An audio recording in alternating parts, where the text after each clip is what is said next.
Have you ever wondered why you don't get a call, a single one, after submitting hundreds of resumes? It might not be your fault. Resumes get rejected right off the bat by machines before they ever hit a human eye. Hi, I'm Catherine Patterson. I'm a former VEEP and a job seeker advocate since 1996. And today I will show you a very fast and very easy way to finally get that call. I've gotten a lot of questions about this. I did a TikTok. I don't know if you're watching this because of the TikTok or not, but if you're brand new to my YouTube channel and you found it organically, welcome. Unemployment is a big deal. Career change is a big deal. Making more money is a big deal because buying a new house, having a baby, starting a family, those are big deals. Getting married is a big deal. What do you need for all of these? Money. And to get money, guess what? You need a resume. In today's digital age, I don't care what people tell you, the resume is the only thing that's gonna get you anywhere. It's your negotiating tool. You have to go through and pass the algorithm. But first, you have to understand where this all started. The world is inundated. We're in a global economy. It's beautiful. The internet is booming. There's websites everywhere. Social media is a thing, but there's a lot of resumes to filter through. There's not enough people to go through all the resumes. There's not enough time, money, people. This costs a lot. So they came up with a solution. Use artificial intelligence. Amazon just last year, or just a couple years ago, the AI was rejecting qualified female resumes. Yeah, based on the hiring trends. So they scrapped it. Do you honestly think that any of this has changed today, 2020? It's still a problem because human written resumes plus machine, that's not always gonna line up because you have a plethora of different writing styles, right? You're gonna have people that have typos, grammar, syntax. They're gonna use some, fluffy, beautiful graphics in their resumes maybe. And then you're gonna have this robot, take me to your leader, AI, machine learning, that's gonna say, okay, hiring manager, recruiter, what are you looking for? And they're gonna give a job description that also may have typos. Don't forget that. They might put in something weird, right? So they're gonna put something in there and they're gonna say, this is what I want. Give me this. And then all these resumes, they go inside and then it's gonna filter all of them. So it's really not your fault. Well, sort of. But that machine, is it their fault? Not really. Whose fault is it then? Somebody's gotta be doing this because the recruiter and the HR manager, they don't have the time or the money or the energy or the effort to go through millions of resumes, but you can do something about it. How did I figure this all out? Back in the day, I was doing government software development. I would work on proposals, bid on contracts. And what would happen is we would make contingency offers because we would have to assemble a team to actually do the work that we're hoping to win. Most of the time when the bids drop, they decide on who wins after like 2 weeks, maybe a month, if that. So oftentimes we're in a mad dash to find people. So we give them contingency offers. So do you know how many resumes I've reviewed in my lifetime? I've played that role. I played I was a real technical recruiter during, .com days. I've also been a job seeker as well. During one of my contract bidding process, right? I found something very interesting. My friends who are very qualified for this one contract, they did not get through because of the machine learning. They don't get through because their resumes were so bad. No offense to them, but it just didn't go through.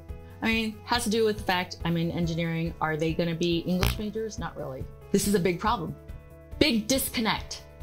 Machine, ATS, human, resume, disconnect. That's when I figured it out. That's why I put a TikTok and I said, you need to copy and paste 50 to like 90% of the job qualifications or skills. Shrink it down to size 1 font and maybe color it white or something and place it somewhere in your text, like hide it somewhere, right? The reason why I said that, to hide it and not make it visible, is because it needs to be readable from the machine eye, so that little tiny font, the machine can read that. Even though it's like hidden and invisible to the human eye, right? But then once it gets to the human recruiter, they shouldn't see it because it should be aesthetically appealing to them, because you still need to be qualified for the job. You should not be applying to jobs that you're not qualified for, because I wouldn't hire you. Now, if you're about, I'm gonna say 50% qualified for the job, I might consider you. Like in government, sometimes you're restricted to budget and you just can't get the person you want to get. So you have to get somebody junior. And yeah, if you meet 50% of what I need, I might take you because I need it.